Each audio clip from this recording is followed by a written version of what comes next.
Hola, soy el doctor Andrei Coria, profesor del curso de Cirugía General. El día de hoy vamos a platicar acerca de la enfermedad por reflujo gastroesofágico y es muy importante atender a ciertos puntos de este tema, ya que es prácticamente seguro que van a tener por lo menos un caso de enfermedad por reflujo, de ERGE, en su examen nacional. Casi siempre viene por lo menos un caso de esto. Bueno, para empezar vamos a hablar de la epidemiología. Se dice que del 10 al 15% de la población general en algún momento de su vida va a presentar síntomas de enfermedad por reflujo que van a cumplir con criterios para ERGE. 30% de estos pacientes va a presentar los síntomas característicos y se dice que hasta el 70% de estos pacientes va a requerir tratamiento en algún momento, que puede ser médico o la cirugía, que lo vamos a ver más adelante. Entre el 4.5 y el 20% van a tener esófago de Barrett y puede ser un factor de riesgo para desarrollar un adenocarcinoma de esófago, que esa es la complicación más grave que pueden presentar estos pacientes. Por lo tanto, el riesgo de padecer cáncer es de 20 a 30 veces más en pacientes con ERGE que en pacientes que no lo tienen. ¿De qué depende que esto se pueda desarrollar como una enfermedad o solo sean síntomas? Realmente todos en algún momento podemos padecer o presentar síntomas de reflujo. Podemos presentar episodios aislados de reflujo, sin embargo, esto no cumple con los criterios para ser enfermedad por reflujo gastroesofágico o ERGE. Va a tener que cumplir ciertas características. ¿Y por qué algunos presentamos y no desarrollamos ERGE? Porque tenemos que encontrar el equilibrio entre aquellos factores que son los agresores, que ahora vamos a ver detenidamente, y los factores defensores. Estos van a depender desde la alimentación, hábitos, características físicas y anatómicas, y los factores defensores son los propios mecanismos que puede desarrollar el esófago, secreciones, que nos van a defender de esta agresión que es hacia el esófago propiamente.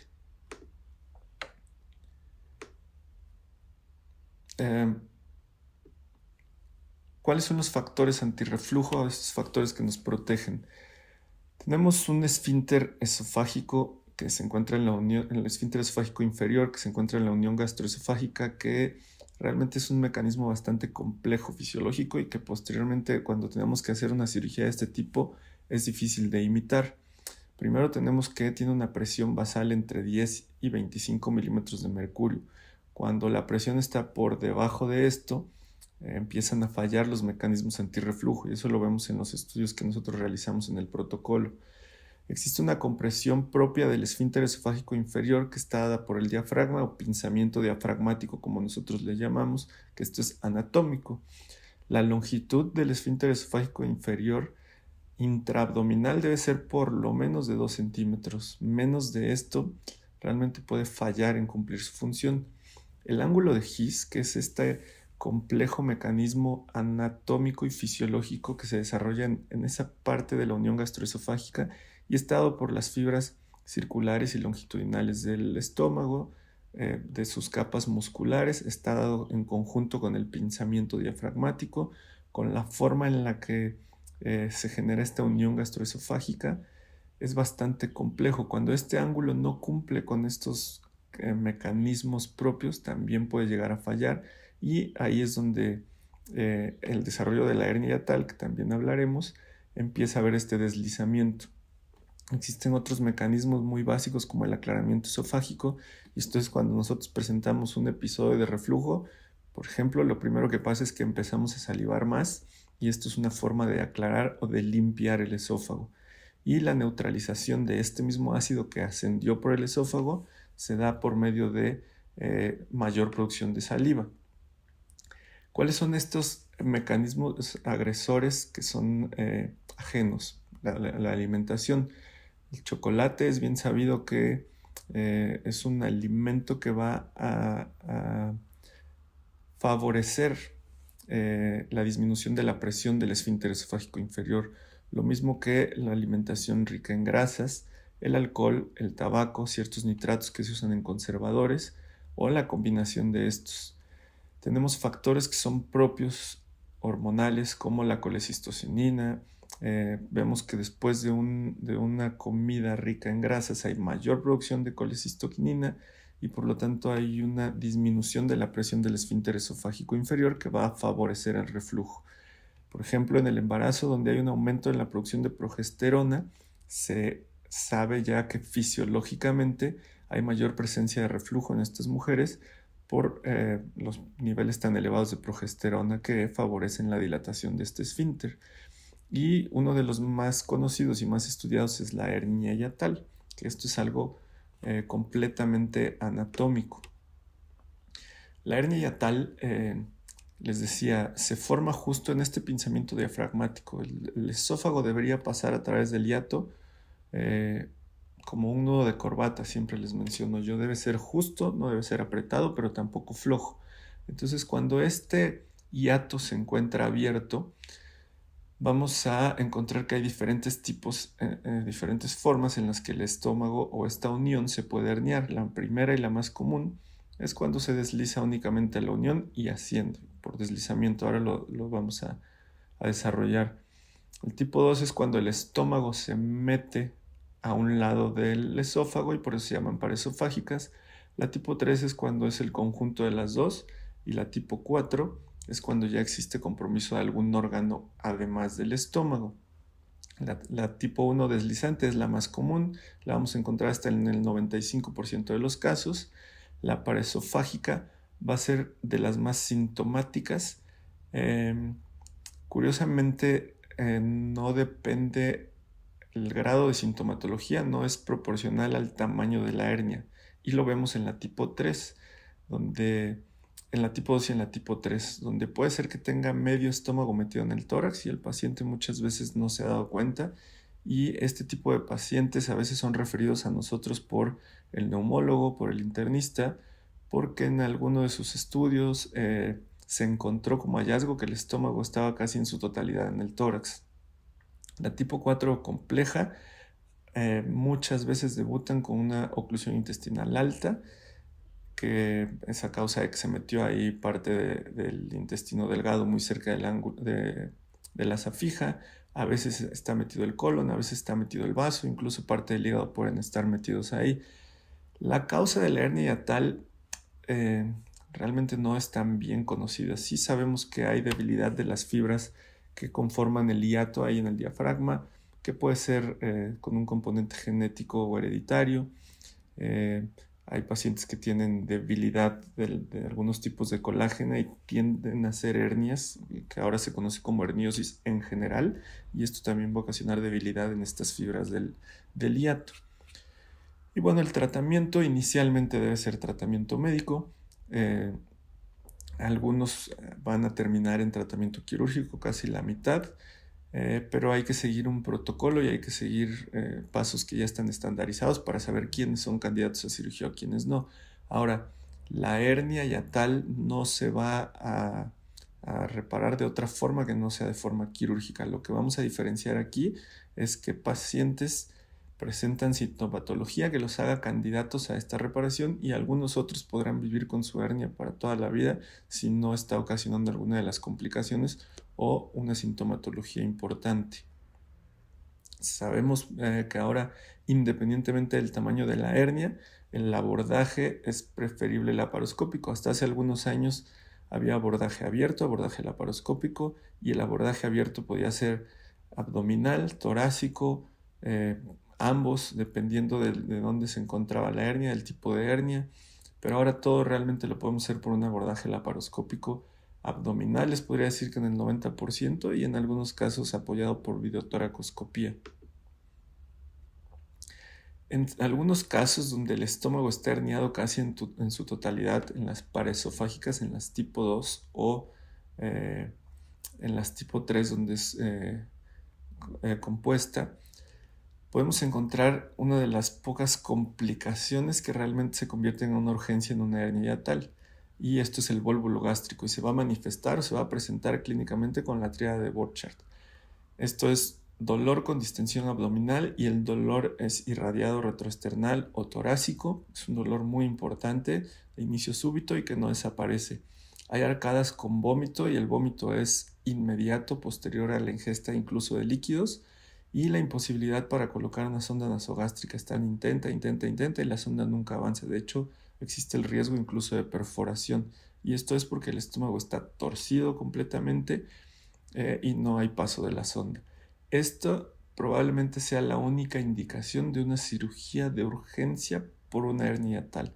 El resto, cuando queremos reparar una hernia tal, es preferible que sea de manera electiva con su protocolo completo.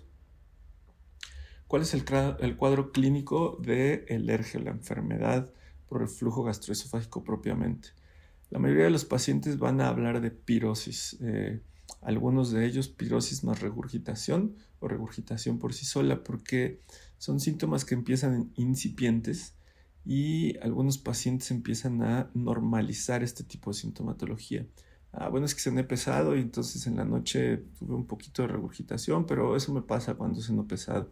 Lo empiezan a asociar con ciertos tipos de alimentación, las malpasadas, pero lo empiezan a normalizar.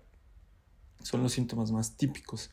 Y también tenemos síntomas atípicos, como son el dolor torácico, cuando ya empezamos a tener daño esofágico, odinofagia, disfagia, disfonía o laringitis recurrente. Muchos de los pacientes, un gran porcentaje, casi un tercio de estos, son referidos a nosotros por un otorrino, porque tienen laringitis recurrente que no está asociada a un proceso infeccioso, entonces empiezan a sospechar que realmente es una laringitis irritativa por ácido. Son pacientes que tienen tos crónica, cuadros de faringitis que también pueden ser infecciosos, pero de manera recurrente. Algunos pacientes se presentan con exacerbaciones de asma o incluso neumonía por broncoaspiración. ¿Cómo abordamos estos pacientes? Los pacientes que se presentan con síntomas típicos, como ya hablábamos, generalmente son pacientes menores de 45 años, entre la tercera y cuarta década de la vida se va a presentar, y lo inicial que tenemos que hacer nosotros en el consultorio es dar una prueba terapéutica. El paciente tiene síntomas, entonces le vamos a dar un inhibidor de la bomba de protones y siempre hay que empezar con lo más básico, omeprazol, 40 miligramos diarios por 2 y se puede extender hasta 4 semanas y vemos si hay respuesta. Esto también nos va a ir diciendo si estos pacientes que son buenos respondedores al tratamiento, probablemente les va a ir mejor con la cirugía en cuanto lleguen a necesitarla. Si no existe mejoría clínica con esta prueba, entonces hay que indicar la endoscopía como siguiente paso, que nos va a dar mucho más información.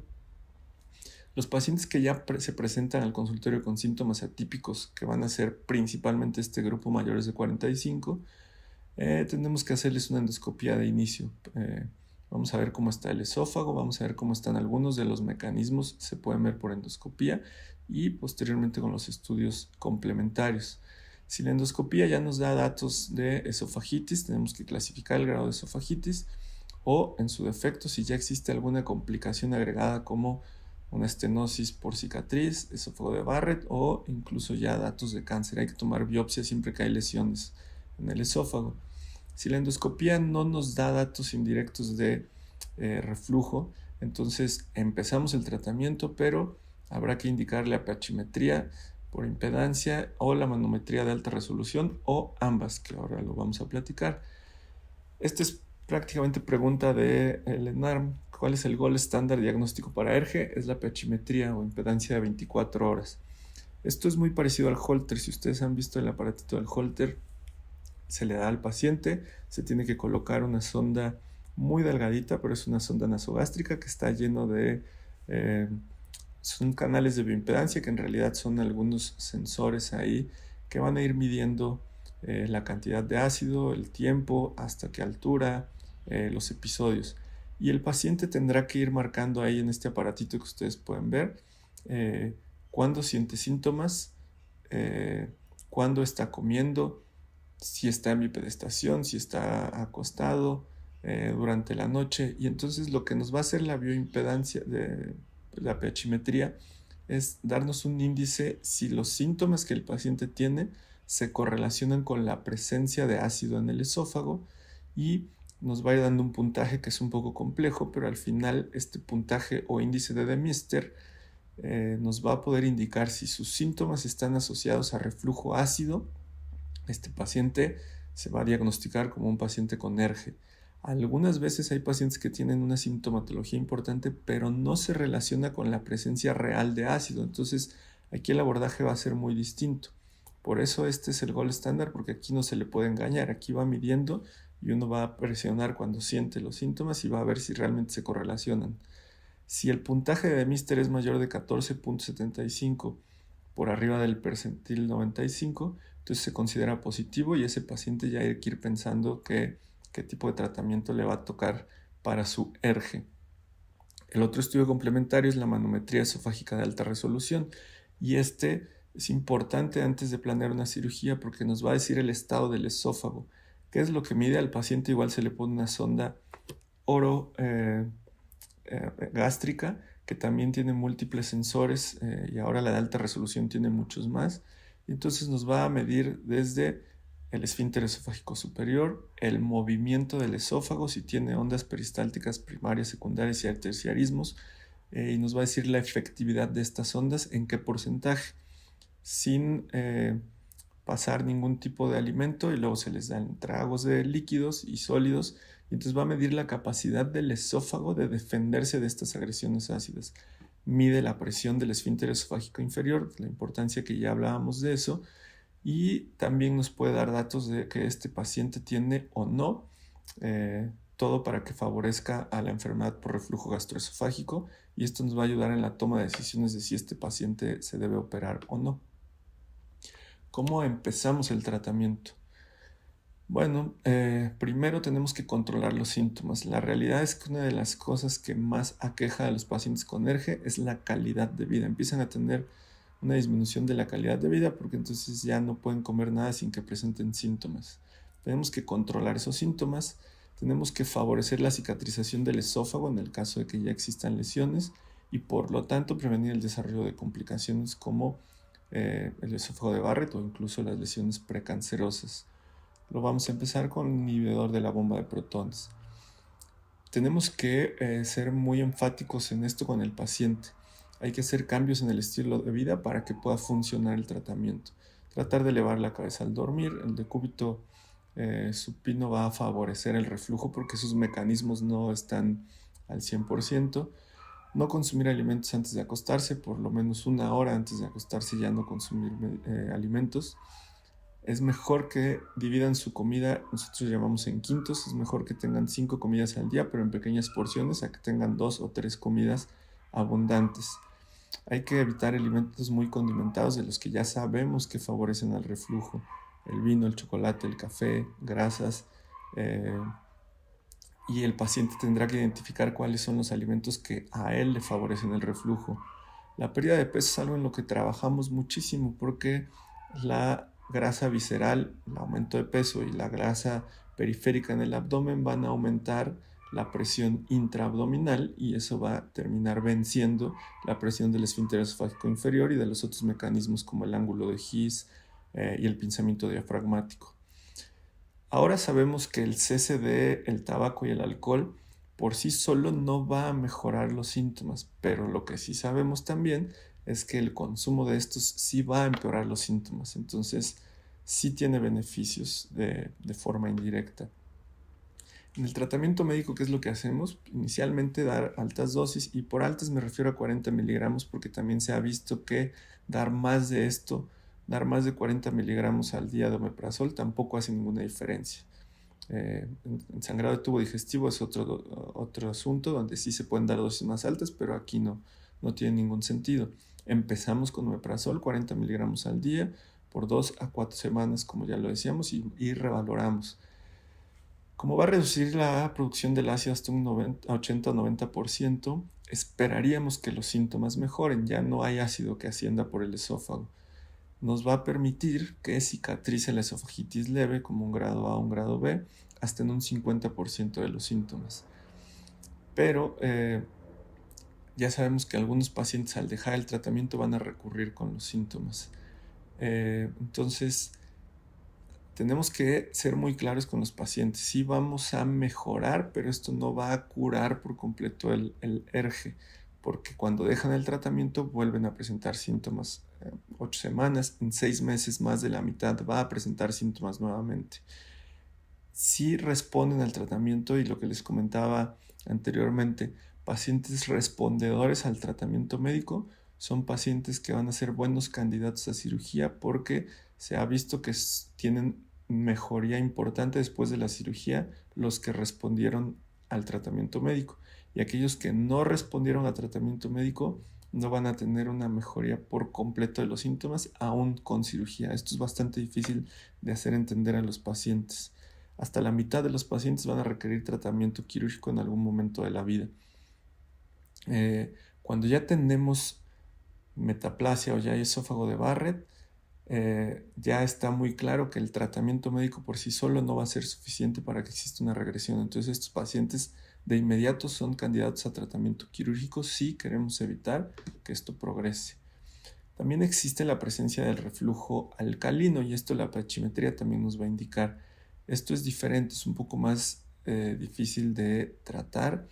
El reflujo alcalino es mucho más sintomático, responde menos al tratamiento, pero cuando tenemos evidencia de que esto existe, hay que agregar sucralfato, hidróxido de aluminio y magnesio al tratamiento. El tratamiento quirúrgico básicamente consiste en que si hay hernia hiatal asociada, tenemos que reparar esa hernia hiatal, cerrar el hiato y hacer una cirugía antirreflujo. Anteriormente existían muchas cirugías que ya propiamente como cirujanos tenemos que conocer, y la técnica también, pero básicamente se dividen en las parciales y en las completas o de 360 grados. Esta es una parcial. La técnica de Dor es una cirugía de 180 grados anterior, es decir, se pasa el fundus del estómago de forma anterior al esófago, y esto se utilizaba en aquellos pacientes que tienen un esófago que no se mueve bien, que tiene algunos problemas de motilidad, o que no esperamos que tengan mejoría de la función esofágica con estos mecanismos propios del esófago, para evitarles la disfagia. Esto que vemos aquí es la forma de realizarla. Se fija el pilar derecho, solamente el fundus, y la parte posterior del esófago, por decirlo así, queda libre. Esto les va a disminuir, va a permitir que no esté tan aumentada o tan apretada la presión de este neoesfínter que queremos hacer.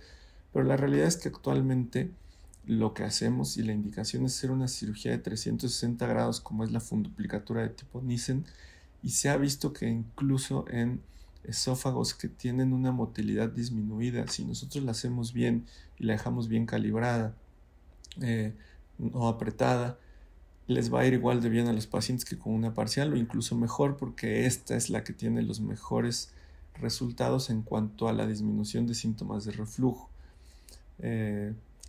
Con esto lo que pretendemos es, primero, si hay hernia hiatal, cerrar el hiato y hacer una envoltura de 360 grados al esófago para tratar de simular o de reconstruir este esfínter esofágico inferior. ¿Qué tenemos que hacer? Bajar el esófago para por lo menos quedarnos con lo que hablábamos, 2 centímetros por lo menos de esófago intraabdominal, que nuestra funduplicatura cumpla con ciertos criterios para asemejar este noesfínter. El abordaje es laparoscópico, y hablamos de que tiene una efectividad de hasta el 75%, lo cual es bastante alta.